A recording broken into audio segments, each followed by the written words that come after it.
Welcome to the final lecture for Chapter 5, Atmospheric Circulation and Wind Systems. This lecture, Wind Systems, Sea Breezes to Gravity Winds. A wind system is a pattern of air movement caused by the uneven heating of Earth's surface, which creates areas of high and low pressure that drive winds across the atmosphere.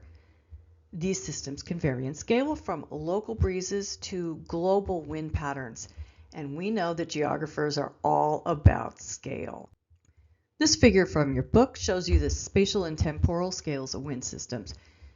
We have microscale systems on the smaller end, such as slope winds and local breezes. These can last from minutes to hours and cover anywhere from just a meter or two to up to 2 kilometers. Moving up in areal and time length extent, we have mesoscale systems, such as the Santa Ana winds.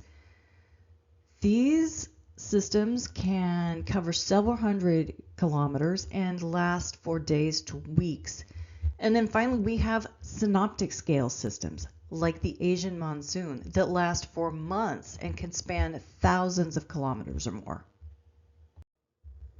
We are going to start off looking at sea and land breezes.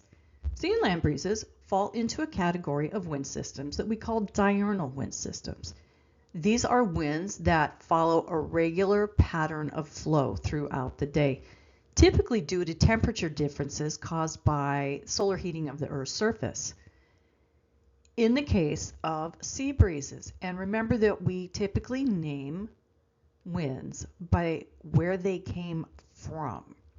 So a sea breeze is coming from the sea. The way this works is during the day, the land heats up faster than the water. Remember those different heating capacities. Land is going to heat and cool faster than water. So the sun is heating the land. It is heating up more quickly than the water.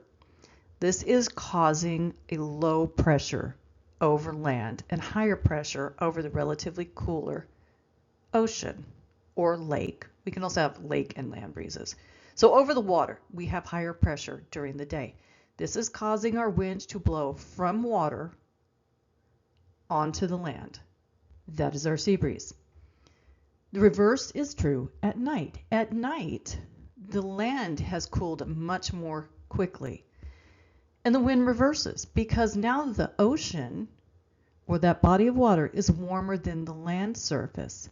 So we get a local offshore breeze blowing off the shore from the land onto the water, created by heating and cooling differences between the water and the land.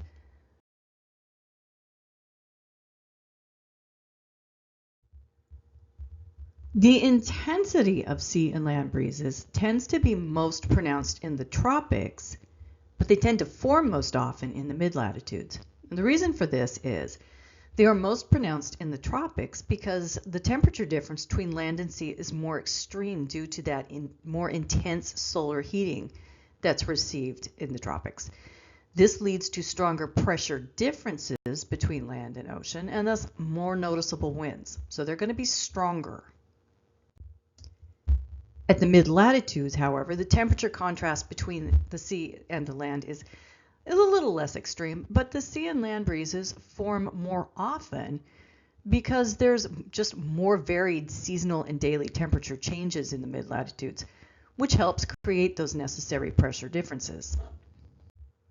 Got a couple of images from your book here to help you visualize those land and sea breezes. So during the day, the land heats up faster than the sea. This is our land scenario on the left, creating a low pressure area over the land and a high pressure area over the relatively cooler sea. This pressure difference causes a breeze to blow from the sea, which is cooler, to the land, which is warmer. We call that the sea breeze. Sea breezes happen during the day.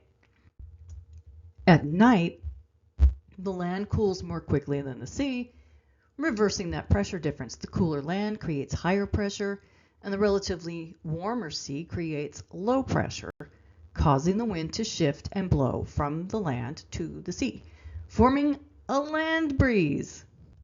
Right there, nighttime land breeze.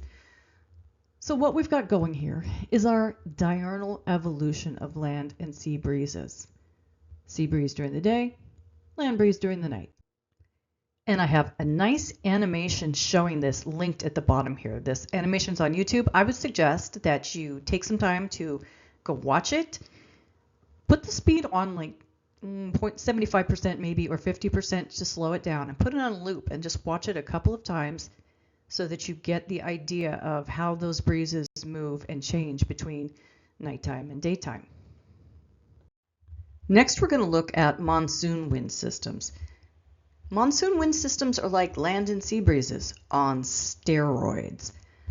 They're another thermal circulation system driven fundamentally by heating differentials between land and water, but at a much grander temporal and spatial scale.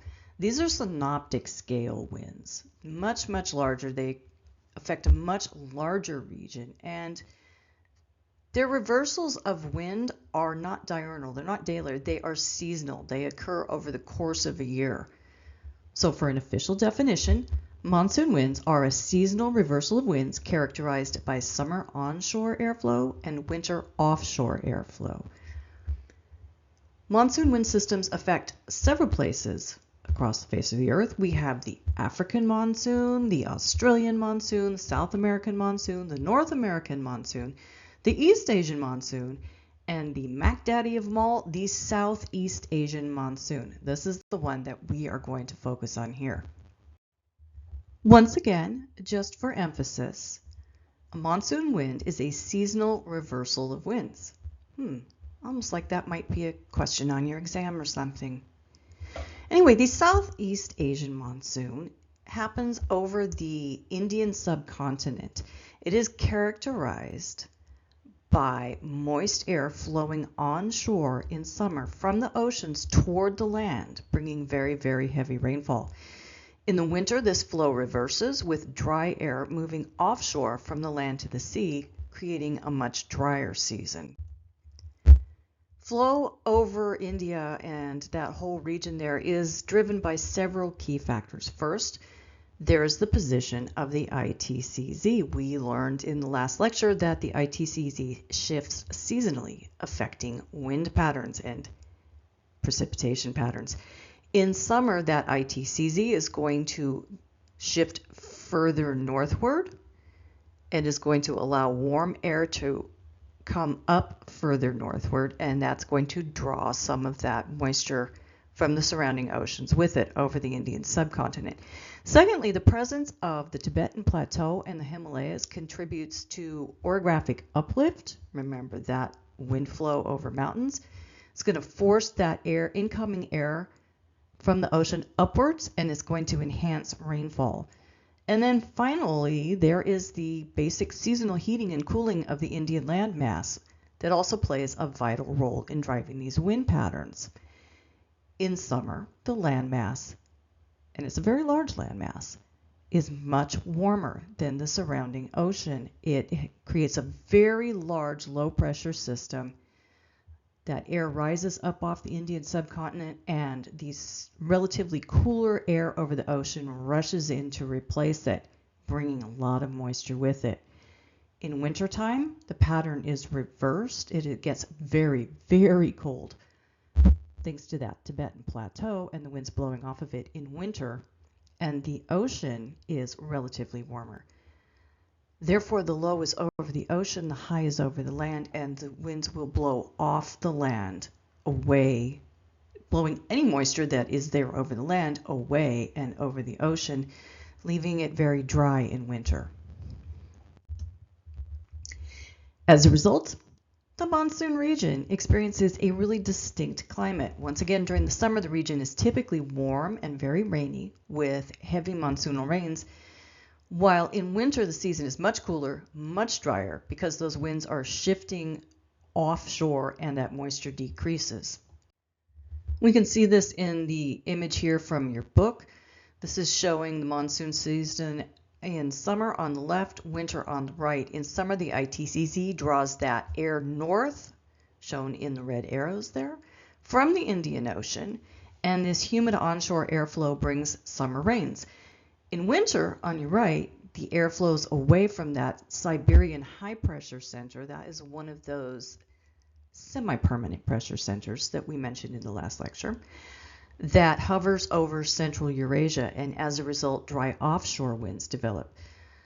The timing and the strength of the summer monsoon rains really depends on those three factors: the onshore airflow, the orographic uplift, and the ITCZ. So, summer Southeast Asian monsoon brings very heavy rainfall to the Indian subcontinent. The monsoon rains are crucial for agriculture as they irrigate crops like rice, wheat, and cotton. India and surrounding areas are incredibly populated, always have been, so that those crops sustain millions of farmers and the people that live there. Those monsoon rains also replenish the water sources that are crucial for drinking and running industry. The timely arrival and intensity of the monsoon are vital for food security, making it an essential event for the region's people and overall sustainability. While the monsoon supports the economy and gives its people food that rainy season, it can also cause flooding and landslides, sometimes devastating flooding and landslides. So there are pros and cons. Now, in the monsoon dry periods, those monsoon rains aren't continuous over the dry summer. There are a few dry breaks here and there. Those dry breaks can last from just a few weeks, few days, to maybe more than a month. And then there is the much longer, drier winter season. The deal with the dry periods is that when they are too short, there's not enough time for that land to dry out. This can lead to flooding, soil erosion, and the buildup of waterborne diseases, because we can get a lot of standing water over the land if it does not have time to dry out in between rainy seasons or rains. When we have prolonged monsoon dry periods, this can lead to drought and crop failures, food shortages, and famine can result, sometimes with very, very bad results. For instance, there was the Great Famine, the worst one that they have experienced in India so far. Hopefully, the worst one they ever do experience. This occurred in 1876 to 1878, and it was primarily caused by a severe drought that resulted from the failure of the monsoon rains. In 1876, at the beginning of it, the monsoon season was just unusually weak. It led to a lot of crop failures across large parts of southern and central India, which were just incredibly populated. That lack of rainfall not only caused immediate food shortages, but it also prevented the replenishment of the water sources that are crucial for agriculture.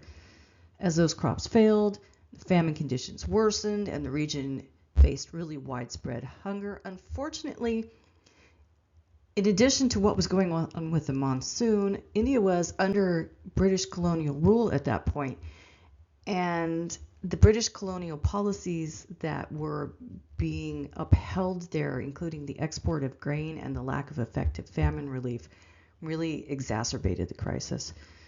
This was one of the deadliest famines in all of history. They lost somewhere between 6 to 10 million people in a period of just 2 years because of this.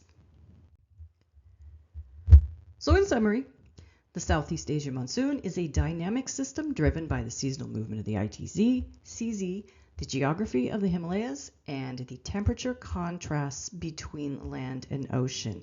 These forces create a characteristic wet summer and dry winter that defines the monsoon climate, and a dependable, reliable monsoon system is crucial to the people who live in Southeast Asia. And then for more background on the Asian monsoon, you can consult either of these two videos linked here. And then we're going to look at one more example of a thermal circulation. In this case, it's microscale. It's a much smaller scale, valley and mountain breezes. These are local upslope and downslope winds caused by heating differentials between the hillside slopes and valley floors in mountainous areas. Just like land and sea breezes, these are diurnal winds that have distinct daily patterns. Now, if you are someone who comes from a mountainous area, as I do, you might be very familiar with this.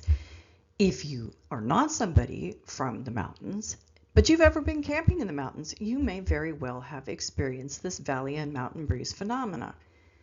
With valley breezes happen during the day. Winds move upslope during the day and up valley during the day. So how does this work? Well, if you look at our images here, this is a typical mountain valley setup. We have our low valley in the center with two mountains on either side. So the way this works is your sun comes up in the morning. As it comes over one side of the mountains, it is going to shine across the valley and hit that other mountain slope. That mountain slope is going to warm first as the sun is coming up. As it continues to warm, the air just above the mountain slope is going to begin to rise. As the day wears on, that air is going to become warmer and warmer, and it's going to start to lift, obviously. As it lifts, the colder air that's down in the valley that hasn't been warmed, hasn't gotten the sun first, that colder air is going to be drawn upwards to replace it, because the colder air is an area of high pressure. There is low pressure over the mountain slopes now. So we get upslope flow during the day with a valley breeze. Stronger daytime heating will normally strengthen valley breezes because stronger daytime heating increases the temperature of the slopes, which means that air is going to warm more, it's going to rise higher, and this is going to really strengthen that upward flow of air from the valley. At night, we get the opposite going on. At night, we get a mountain breeze. This is where winds move downslope and down valley at night. And this is because over the course of the day, that valley has finally had time to warm up, and the sun has gone off the mountain slopes. Therefore, the valley air, the air down at the base of the valley, is a lot warmer than the air on the mountains, because the mountains have cooled off very quickly once that sun's off them. The valleys had time to absorb some of that heat and keep it in. So our valleys are now warmer at night than our mountain slopes. Therefore, air over the valley is going to start to rise. And air over the mountain slopes, remember, they are now quite chilled. They're cold. That air on the mountain slopes is now much denser, and it starts to flow downward into the valley to replace the warm air that's rising up from the valley. So we get downward flow. Mountain breezes can be a lot stronger in winter because the cooler, denser air from those mountain slopes descends very rapidly, and it creates a stronger downward flow of air, just because the contrast between the warmer valley air and the colder mountain air is intensified. So if you've ever been camping, you may not have noticed a nice warm breeze flowing during the day because, you're out, you're having fun, and it's just a nice air. But at night, when you set up camp and you try to go to bed, if you're down in the valley, you are going to get hit by a nice cold breeze blowing down from the mountains. And now you know why that happens. So here we just have an image again from your book. It's showing the mountain valley breezes. We've got on our daytime side, our valley breezes are flowing up the side of the mountains because the air on the side of the mountain slopes is warm and it is rising. And then at night, our air is going to flow down from the mountains because it is quite a bit colder and denser than the air in the valley below it, and it's going to sink. And those are our basic thermal and pressure-driven winds. Next, we're going to look at some other winds that bring the effect of elevated terrain into the mix. Chinook winds, Föhn winds, Santa Ana winds, and katabatic winds. These are all types of localized dry and often very warm or very cold winds that occur due to specific geographic or atmospheric conditions, typically involving the movement of air over mountains or across elevated cold regions. These winds can cause rapid temperature changes, sometimes leading to drought conditions or heightened fire risk, and can often lead to dramatic shifts in weather in a very short period of time. Starting out with Chinook and Föhn winds. These are actually the exact same kind of wind. Their name just differs geographically. Chinook winds are local downslope winds that form on the leeward side of the Rocky Mountains, and Föhn winds are local downslope winds that form on the leeward side of the European Alps. These are both very warm, dry winds that flow down the leeward side of mountains. If you recall from our lecture on airflow over mountains and the rain shadow effect. Air flowing down from the top of a mountain is going to be adiabatically heated. That air has already lost most of its moisture on the windward side of the mountain as it rained out. As it moves down the leeward slope of the mountain, it's going to continue to lose moisture as that air pressure increases as it flows further down. It is adiabatically compressed, squeezing out more moisture. As that compression continues, it is adiabatically heated quite a bit. And by the time it gets to the base of the mountain, it's going to typically be just a little bit warmer than it was when it started at the base of the windward side of the mountain. And if you think about it, the people who are living on the leeward side of the mountain, like those people living at the base of the mountain, they don't know what's going on. They don't know if there's a big wind coming from the other side of the mountain, assuming they didn't have radio or TV or anything like that. No internet. They don't know that that wind is headed for them until it gets down to the base of the mountain and reaches them. That can be quite a shock. Think about the people living at the base of the Rocky Mountains. They're out there having a good old time. It's winter. It's cold. There's no wind. And then all of a sudden, this Chinook wind shows up. This can drastically change the temperature very, very quickly. How quickly? Well, consider Loma, Montana, January 14th and 15th of 1972.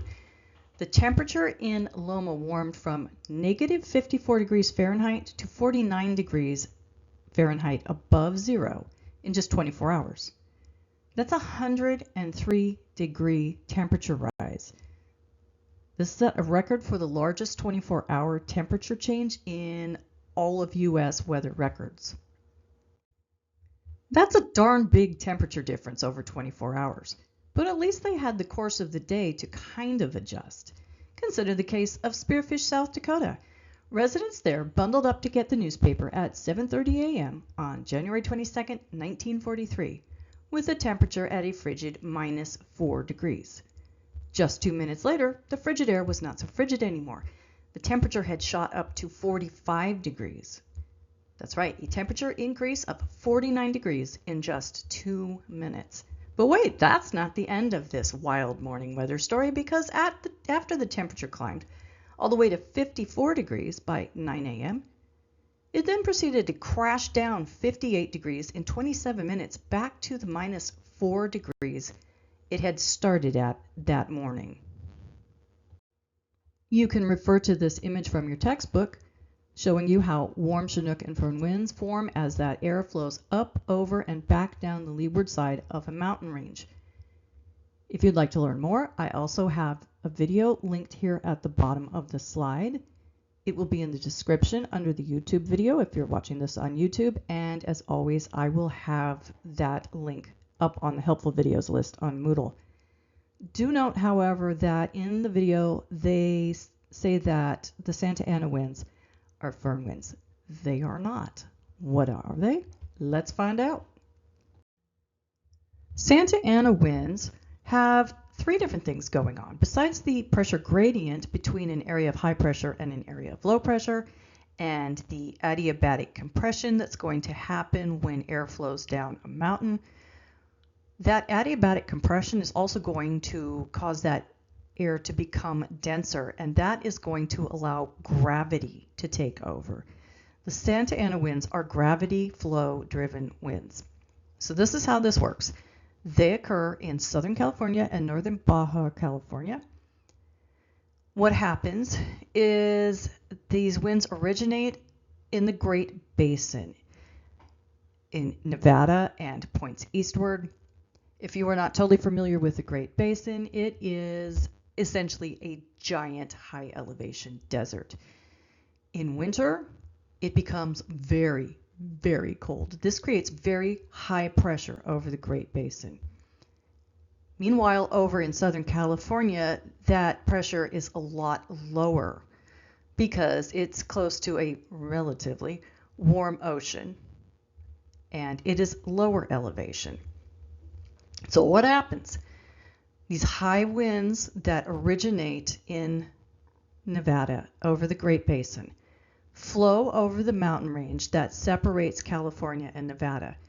And as it does so, these winds are forced through the gaps in the mountain crests and then down through these constricted mountain valleys. As they are forced through the gaps and the valleys, the air is constricted, compressed, and this causes it to speed up quite a bit. The wind speeds of Santa Ana winds, when they get down to the bottom of the mountains, can exceed 62 miles per hour or more. Exceed. And they are very, very, very, very dry. This is a perfect setup for disaster. And yet another reason why, and there are ever so many, why it was a super bad idea to ever establish large population centers in Southern California in the first place. When those winds sweep down from the mountains and spread out over those lower elevations, they are moving extremely fast and are extremely dry. Southern California is already dry. It's pretty much in a perennial state of drought, so any little spark can set off a fire. People living in Southern California dread the onset of the Santa Ana winds because it's really just a crapshoot. Is this the year I'm going to lose my house, all my worldly goods, maybe my life? Who knows? Could be. And that's no joke. The Santa Ana winds are a fairly regular occurrence. Some years they are stronger than others. It depends on how strong that pressure gradient is between the Great Basin and Southern California. But on years where it's very strong, the risk of wildfires or any kind of fire starting and getting out of control just becomes astronomical. These fires are a fairly regular occurrence. Some are worse than others. Here you're looking at two of the worst. In the upper left here, we have some images from your textbook showing the October 2003 Santa Ana fires, in particular the Cedar Fire, which I believe took out about 483 square miles of land. Fast forward to last January, just a month or two ago, January 2025. We had a strong pressure gradient and people were watching this thing set up with great trepidation with their fingers crossed that it would not take off, and unfortunately it did. Those fires that occurred in January began with two small fires that just got set off because of the very dry conditions and the wind, and I'm not sure if they ever figured out exactly what initiated them, but between those two fires that grew and successive fires that sprang up as they were trying to fight the original two fires, those fires raged for 24 days. Collectively, they burned about 88 square miles of land, which for a wildfire in California isn't actually all that much. But remember that these are very, very highly densely populated areas with a lot of economic activity. These January fires wound up at the end killing about 29 people, forced about 200,000 to be evacuated, destroyed more than 18,000 homes and structures.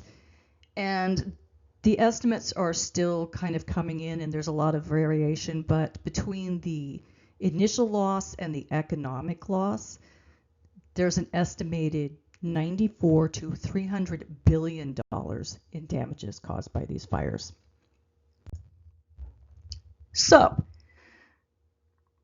let's look at the setup again and just summarize here.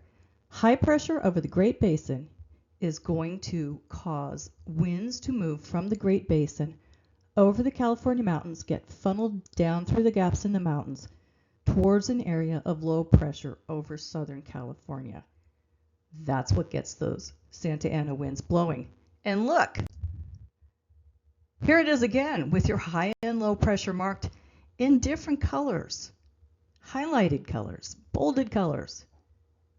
Almost like I'm thinking it might be on the exam, so you might want to write this down. And then for our last local or regional wind, we are going to look at katabatic winds. These are very cold winds. They cover a larger geographic area, typically, and these are true gravity winds. You'll see why as we go through this. Katabatic winds form on high elevation regions that typically have a lower region below them that tends to be warmer. So this is how this works. The cold, dry air above the surface of a mountain plateau like the Tibetan Plateau or Antarctic Plateau, this forms a small area of high pressure because that air is so cold and dense. It is exerting a really high pressure just above the surface of that plateau. Now, meanwhile, as the air in the valley adjacent to the plateau gets warmer, it starts to rise, and this causes that high pressure over the snow to move toward the area of warmer lifting air. What's going to happen is that as it does this, this cold, dense air is eventually going to move off that plateau. And with gravity taking hold, it will start flowing down slope, picking up speed as it falls into warmer and warmer air. There's nothing to hold it back as it slips down these slopes and plummets over the cliffs. It can reach up to speeds of up to 100 miles per hour. So we're talking hurricane force winds. This cold air becomes a violent wind that can topple trees and damage crops, if you happen to have crops that are growing when this is occurring. Although it can reach such speeds, the katabatic wind isn't always as violent of a wind. It can range anywhere from between 10 miles per hour to about 100 miles per hour, depending on the pressure gradient from the top of the plateau to the bottom of the valley. Obviously, the stronger the pressure gradient, the quicker that air is going to sink and pick up speed. This figure from your textbook is showing the movement of katabatic winds flowing into Terra Nova Bay in Antarctica. These are pushing sea ice into these long lines as they flow off that plateau area down towards the sea. The arrows show the direction of the wind, and you can see how the ice is flowing away from it as those katabatic winds flow downward. That is a wrap on our wind systems. Now we're going to change gears just a little bit by looking at the geographic perspective highlighted in this chapter, farming the wind, generating electricity using wind turbines. Overall, wind energy is a super exciting idea, and it has some incredible potential for changing our ways of going about obtaining energy to run all the wonderful things that we feel we need to run all the time. However, it does come with some pros and cons. Let's focus on those pros first. So first off, wind power contributes to sustainable energy production and environmental preservation while offering a cost-competitive alternative to traditional energy sources. Yes, I totally lifted that sentence from a wind power company brochure. But wind power is a clean, renewable resource of power that produces no greenhouse gas emissions during operations. It reduces our dependence on fossil fuels, which helps to combat climate change. It can also be cost-effective once you get the initial installation paid for, leading to energy security and price stability. The wind power industry also creates job opportunities If you think about the people involved in manufacturing, in installation, in the maintenance of the turbines, and all of this is going to help stimulate local economies. This figure from your textbook is just showing you the basics of how a wind turbine works. These things are massive if you've ever seen them in person. They are extremely tall. They have this very tall base with rotor blades mounted on the base. If you go through this figure here step by step, it will walk you through how that process works. You can read this in your textbook. I also have a video link below our picture here. You know the routine. It's in the description below the video if you're watching this on YouTube. It is on Moodle also, so you can just click on it there to watch it. This goes over how wind turbines actually work and a few of the concerns about how they might be affecting the environment. And there are a few concerns. The first of which is that you can't have wind turbines everywhere because not all places are equally windy. Unlike traditional methods of electricity generation, wind power generation is not consistent. It's not something that's going to happen 24 hours a day. It's intermittent as it depends on wind availability, which can be unpredictable, leading to fluctuations in electricity supply. People don't like fluctuations in their electricity supply.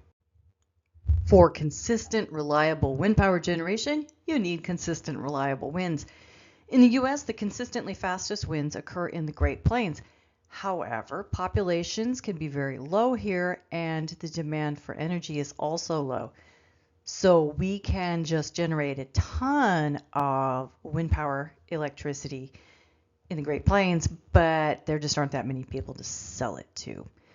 Coastal areas can be fantastic for wind power generation.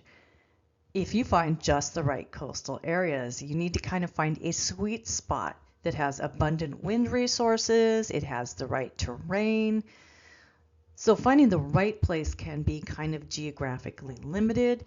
Also, coastal wind farms are a little more difficult to set up, and they can be very much more expensive to run and to harness that wind power. So that's kind of an issue. Now, offshore wind farms, these are a fabulous idea. However, there's the problem of opposition to wind farms, that there has been a lot of opposition, and it has curtailed a lot of offshore wind projects and stopped them from going forward. Concerns over the possible effects on marine life. There's the fact that a lot of coastal landowners are not excited about seeing wind farms when they look out their windows, and they feel that it is bringing down their property values. On land, there are a lot of problems too. Large wind farms require significant land space. They can impact local wildlife and ecosystems, particularly birds and bats. This is a real concern. Concerns over this are not unwarranted at all. You see those rotors spinning, not good for birds or bats that are flying into it. There's also concerns about noise pollution, the visual impact on land. People love the idea of wind farms and clean power generation. They just don't want to actually live next to a wind farm because they can be really noisy. There are also some concerns, not unwarranted, about possible effects to the local weather near wind farms. Concerns about how that's affecting agricultural areas around it and how that might be affecting areas downwind. Despite all these challenges, though, ongoing technological advancements are helping to mitigate many of these issues and kind of improving the efficiency and sustainability, long-term sustainability of wind energy. So we're moving forward with this. These two graphics help illustrate that spatial variation in the distribution of wind power. You're right, we have wind facility installations by country. We can see that China is the biggest installer of wind facilities, followed by the United States and then by Germany. And on your left, this is U.S. wind electricity generation by state. Texas, the central U.S. and Midwestern states have nice open plains and high winds that really help maximize their generation of wind power. Not surprisingly, therefore, Texas, Iowa, Oklahoma, and Kansas and Illinois are our top electricity through wind turbine power generating states. These produce, I believe, half of all the wind power generation in the U.S. California really was the pioneer in setting up utility scale wind power facilities, and at least as of the publication of this graphic in 2021, the U.S. had 10 states with no wind power facilities whatsoever, mostly in the southeast. However, do note that they are really exploring the possibility of setting up offshore wind turbines in the Gulf of Mexico. Here we have a world wind speed map from your book, showing you some of the different wind systems that create some of the windiest regions of the world. If you look, not surprisingly, some of these windiest areas coincide with where we have the most wind power generation. North America, Northern Europe, and China. These three areas have reliable and strong westerlies that they can use to their benefit to generate electricity from wind power. And that is it for Chapter 5, Atmospheric Circulation and Wind Systems. I'm going to leave you with this image of a wind farm in Southern California. You can click on this link. It's up on Moodle. You know how this works. And watch those turbines in action.